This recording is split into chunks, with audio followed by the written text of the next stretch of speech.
నీట్గా ప్లాన్ చేశారు. అంతే నీట్గా కొట్టేసి అమ్మేశారు.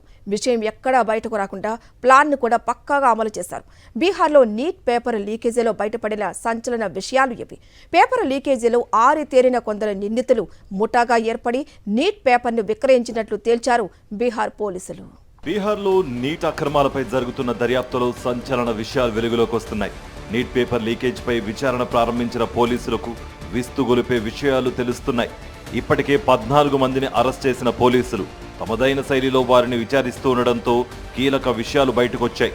30 లక్షల రూపాయలు ఇచ్చి నీట్ ప్రశ్నాపత్రం కొనుగోలు చేసినట్లుగా కొందరు అభ్యర్థులు అంగీకరించినట్లుగా తెలుస్తోంది. పేపర్ విక్రయించిన కేటుగాళ్లు తమ ప్లాన్ను పక్కాగా అమలు చేశారు.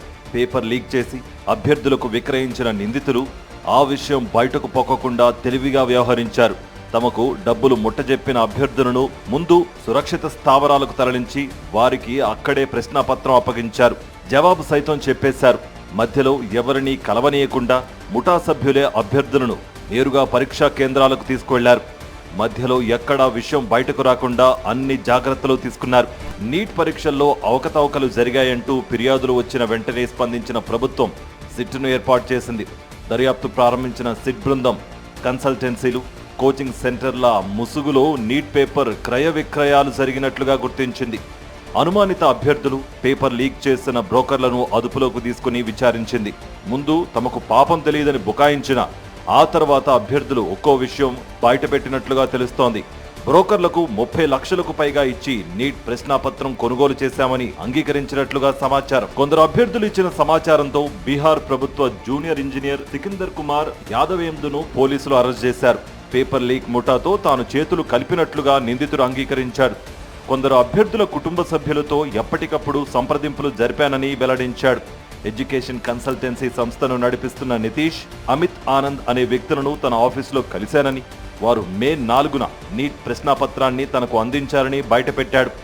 పాట్నాలో రామకృష్ణానగర్లో అభ్యర్థులతో బేరసారాలు జరిపామని చెప్పాడు నిందితుడు సికిందర్ కుమార్. సికిందర్ ఇచ్చిన సమాచారంతో నితీష్, అమిత్ ఆనంద్ను పోలీసులు అదుపులోకి తీసుకున్నారు. అభ్యర్థుల వద్ద 30 నుంచి 32 లక్షల దాకా వసూలు చేసినట్లుగా నితీష్, అమిత్ ఆనంద్ విచారణలో వెల్లడించారు. అయితే నిందితుల్లో ఒకడైన నితీష్ కుమార్ ఇంతకు ముందు కూడా పేపర్ లీకేజ్ చేశాడు.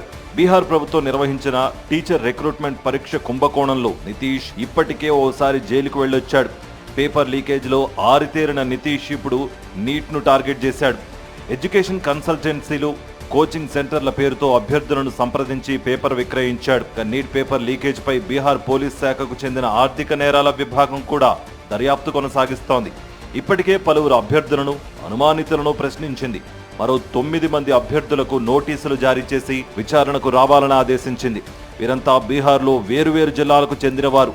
నేషనల్ టెస్టింగ్ ఏజెన్సీ నుంచి అభ్యర్థుల వివరాలు తెలుసుకుని నోటీసులు ఇచ్చినట్లుగా ఈఓయూ డీఐజీ మనోజిత్ సింగ్ ధిల్లాన్ వెల్లడించారు. ఇక లీకేజీ విషయం బయటపడటంతో నీట్ పరీక్షను రద్దు చేసి మరోసారి పరీక్ష నిర్వహించాలని అభ్యర్థులు డిమాండ్ చేస్తుండగా దీనిపై అటు కేంద్ర విద్యాశాఖ గాని, నీట్ పరీక్ష నిర్వహించిన నేషనల్ టెస్టింగ్ ఏజెన్సీ గాని ఇంతవరకు స్పందించలేదు.